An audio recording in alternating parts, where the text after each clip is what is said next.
Zoti Mollaraj, si e lexoni arrestimin e Ermal Beqirit në Francë, i cili ishte duke udhëtuar me një avion të vogël privat dhe po fluturonte mbi një nga centralet e rëndësishme të Francës dhe ndërkohë thuhet që janë kapur edhe disa pajisje përgjimi. Po.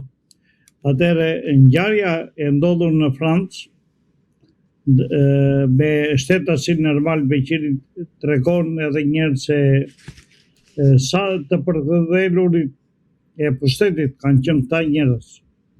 të cilët janë futur aq thellë në agjentura sa kanë kryer veprime të kundërligjshme dhe në shtetet huaja. Do thotë që këta shtetas jo vetëm këtu pas kanë qenë do thosha që mbeshin informacion dhe e kalonin në para agjenturat të huaja, por tash kanë kaluar edhe në shtetet tjera për të marrë informacione dur dhe për të çuar atje ku ata janë rekrutuar. Mendoj se protesta e kryer në Shqipëri ndoshta e ka trembur Ermal Beqirin që mos vazhdonte akoma këtu me misionin e tij, por të kalonte në shtetet tjera të Bashkimit Evropian për të vazhduar misionin e tij kriminal, atë të agjenturës, për të zbuluar dhe për të dhënë informacione atje ku ai e mendonte. Kapja me një avion privat e Ermal Beqirit tregon më së miri që grupi kriminal që ishte në Shqipëri, për sa i përket çështjes së Aksit, pra mendohet në çfarë duash ka pasur Aksi, i cili ka gjithçka të shtetit shqiptar dhe në këto kushte gjithë ky informacion ka rrjedhur sot dhe vërtetohet mjaft miri dhe ka vajtur në duar e një agjenture tuaj që do shikojmë se si do rrjedhin informacionet nesër ose ngjarjet nesër për të setas për pas se kujt i shërbente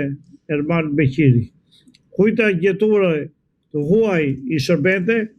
dhe përse ky ka mbledhur gjithë informacion të klasifikuar, do thosha dhe ka çuar në këto vende. Si është e mundur që një person, si është e mundur që një person i shumë kërkuar nga Spaku, pra i shpallur kërkim nga Spaku për aferën e Aksit, mund të lëvizë në një mënyrë të tillë kaq të lirë, po themi, duke fluturuar dhe mbi një nga centralet bërthamore të Francës? Shiko, nëse do ta zgjerojmë bisedën më tepër, do thosha që sistemi i drejtësisë duke ne lë mja për dëshiruar. Po jo vetëm sistemi i drejtësisë, këtu lë edhe shërbimi informativ kombëtar lë shumë për dëshiruar, sepse nëse do funksiononin qoftë shërbimi informativ dhe qoftë sistemi i drejtësisë, ky shtetas ishte kapur me një në territorin francez, pasi dihen se ku janë, ku jetojnë, si jetojnë, me çfarë të ardhurash jetojnë e shumë gjëra tjera. Por këtu që ne shulur këm kryq qoftë krimi organizuar, po qoftë edhe korrupsionin. Sigurisht edhe paaftësia e një shteti të tërë i cili nuk është në gjendje më të drejtojë një vend dhe duhet të hapi krahun, dhe kjo është pjesë e gjithë saj strukture dhe gjithë saj ngjarje të cilat nuk vinë të shputura njëra nga tjetra, por janë të lidhura njëra me tjetrën. Do thotë që janë lidhura sepse ky ka gjithë informacioni e Aksit, dhe duke pasur gjithë informacione e Aksit, ky kishte lidhje të vazhdueshme me kuponën e shtetit, dhe duke pasur lidhje shumë të ngushta me kuponën e shtetit, ndofta shteti e ka mbajtur dhe e ka mbrojtur të shtetas. Qarkullimi nëpër territorin francez marrja e një avioni privat tregon më së miri se sa i sigurt ka qenë Ermal Beqiri për të kryer të gjithë veprimtarinë e tij kriminale. Ashtu siç e kreu në Shqipëri, ai mendoi se ta kryente edhe në shtetet e tjera të Bashkimit Evropian, që ne akoma nuk i dim se hetimi i mëtejshëm do të gjeri se ku ka ushtruar aktivitetin e tij kriminal Ermal Beqiri, dhe ndoshta Franca është vendi i fundit që ky kryente veprime kriminale dhe ndoshta aty e mbyll të gjithë karrierën e tij kriminale. E mbyll tu sepse me ligjet që ka shteti francez, ky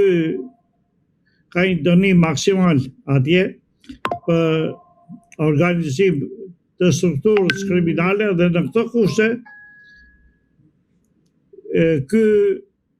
i hidhen çelësat det kur i thon për sa i përket pjesës së veprës që ka kryer atje dhe në pozicionin që është kapur, e cila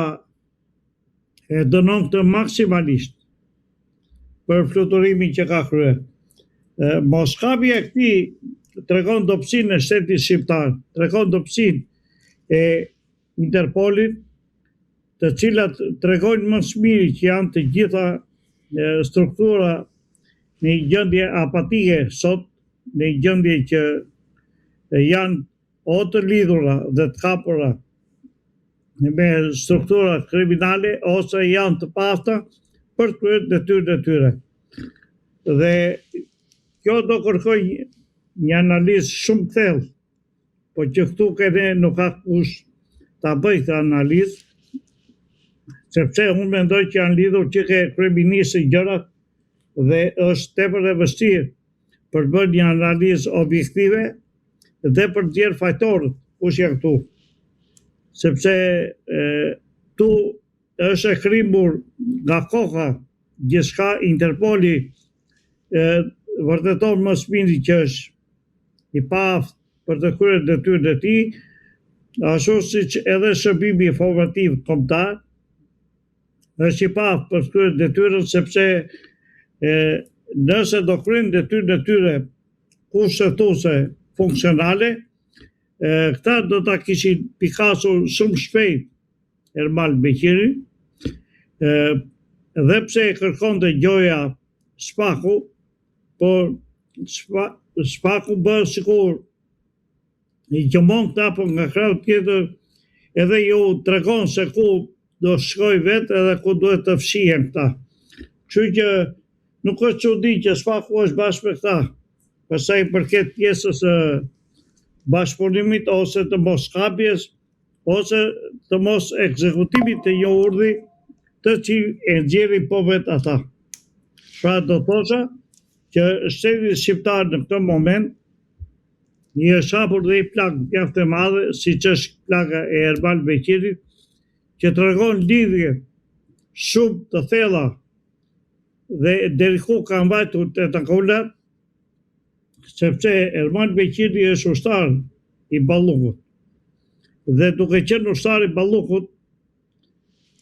tregon më së miri që zëvendësja ka dhe ajo përgjegjësitë e veta. Por të gjitha këto do dalin mbas një hetimi të thelluar që do bëj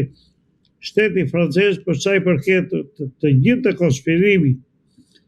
dhe kapjes së këtij shtetësi në atë zonë që është tepër e ndaluar dhe është një zonë që nuk mund të fluturojë jo avion privat, pa dhe avion shtetëror i vogël nuk mund të fluturojë në këto zona, sepse janë zona tepër ndaluara. Pra, skandali Ermal Beqiri vërtetoi edhe një herë gjunjëzimin e shtetit shqiptar, të inkriminimin e shtetit shqiptar, të këtij korrupsioni galopant që ka shteti shqiptar nëpërmjet strukturave të saj, siç është Balluku, siç është Ermal Beqiri, ose siç është edhe marrëveshja e fundit e UAS, që shteti shqiptar e kaloi ose parlamenti shqiptar, do thosha krahu i majt, e kaloi në mënyrë krejt normale, duke shkelur jo vetëm Kushtetutën e Republikës Shqipërisë, por duke mos bërë asnjë lloj transparence për sa i përket pjesës së UAS-it do merret.